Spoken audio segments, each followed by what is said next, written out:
অভিনয় দিয়ে মানুষকে বিনোদন দেওয়াই মূল লক্ষ্য ছিল সিদ্দিকের। তাতে তিনি সফল হয়েছিলেন। অভিনয়ে সফলতা পাওয়ার পর সিদ্দিকের ইচ্ছা হয়েছিল রাজনীতিতে প্রবেশ করার। তাই তিনি আওয়ামী লীগে যোগ দিয়েছিলেন। কিন্তু তিনি যেভাবে রাজনীতি করতে চেয়েছিলেন সেই পথটি ছিল ভুল। নিরপেক্ষ বা জনগণের সাথে না থেকে পক্ষ নিতেন আওয়ামী লীগের। আওয়ামী লীগের তোষামত করাই যেন মূল লক্ষ্য ছিল সিদ্দিকের।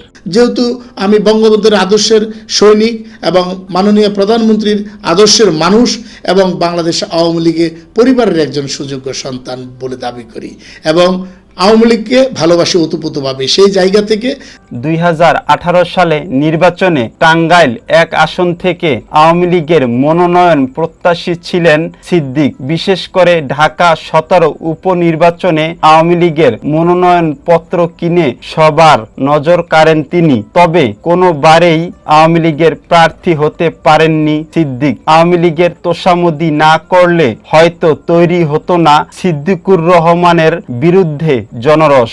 সংসদ নির্বাচনে আওয়ামী লীগের নমিনেশন পেতে শুরু করেছিলেন শীর্ষ রাজনৈতিক নেতাদের চরিত্র হনন। বঙ্গবন্ধুর ছবিকে অবমাননা করছে এবং সেখানে ভাঙচুর করছে এবং দূতাবাসের কর্মচারীদেরকে তারা মারধর করছে, সেইটার আজকে প্রতিবাদ। আমরা চাই যে লন্ডন স্থল বাংলাদেশের দূতাবাসের যে ভাঙচুর এবং বঙ্গবন্ধুর ছবি ভাঙচুর করেছে, আমরা তার প্রতিবাদে আজকের এই মিটিং। আজকে এই মিটিং থেকে আমরা বলতে চাই, খুনি তারেক জিয়ার যেন ফাঁসি হয়, ফাঁসি ওখানে না আমাদের দেশে হবে। কারণ তারেক জিয়া তো এমনিতেই খুন করে গিয়ে ওখানে পালায় আছে।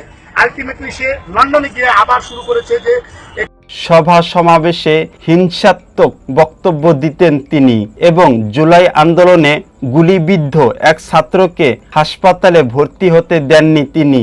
জুলাই বিপ্লবের পর দীর্ঘদিন লুকিয়েছিলেন অভিনেতা সিদ্দিক। বিপ্লবের 9 মাসের মাথায় হঠাৎ রাজধানীতে দেখা মেলে অভিনেতা সিদ্দিকের।